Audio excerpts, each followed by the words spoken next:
to the post-game press conference. We are joined by the best player of the game, Rondae Hollis-Jefferson, and winning head coach, Chot Reyes.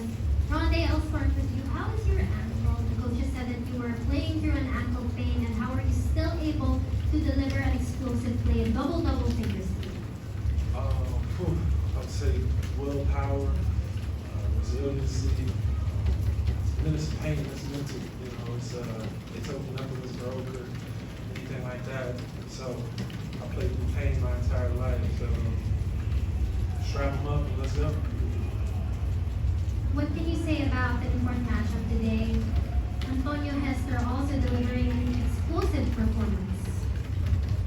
I think, talented player, came ready to play.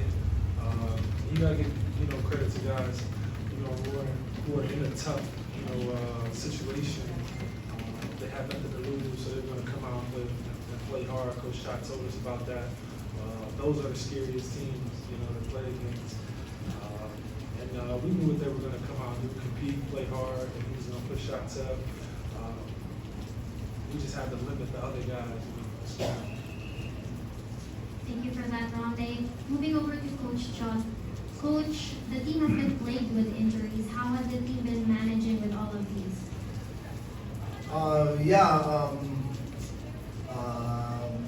That's the reason why we try to really elevate our depth as much as possible, because we know that injuries is part of the of any tournament, any campaign, and we hardly had any practice because Rondae couldn't run on his ankle until 2 days ago. So same thing, and we didn't have Calvin as well.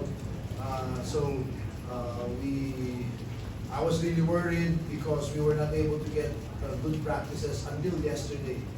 So I said that we just have to rely on our ability to make stops and defend. And we saw in the first half we couldn't stop Terrafirma. We gave up almost 50 points in that first half.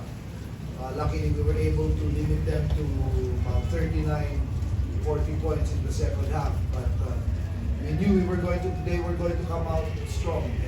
And like Rondae said, I think this ball game was really a testament to the willpower of the players, even with the number of injuries we have. The guys who could play, we got great contributions from guys like Mark Libonia, Phoenix Emiliano, CJ Payawal, I thought played really well off the bench. So guys who hardly get minutes, I thought gave us excellent minutes in this ball game.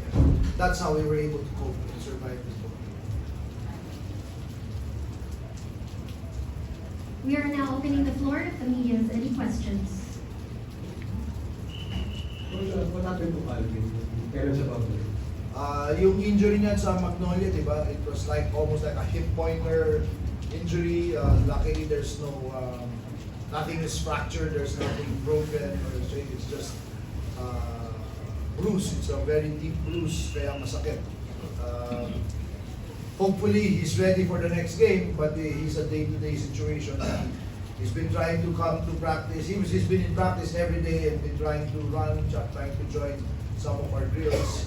But he's just unable to go on the up and downs in takbuhan.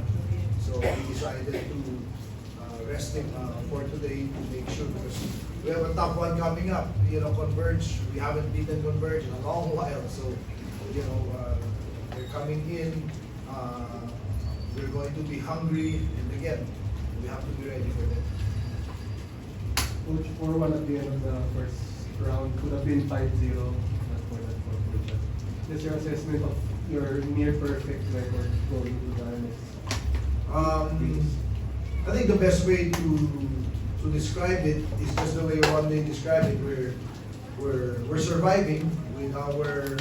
I think we've made a conscious effort to focus on defense at the start of the tournament, and we're surviving on our defense. I think we're last in the league in scoring, field goal percentage, and a lot of the offensive categories.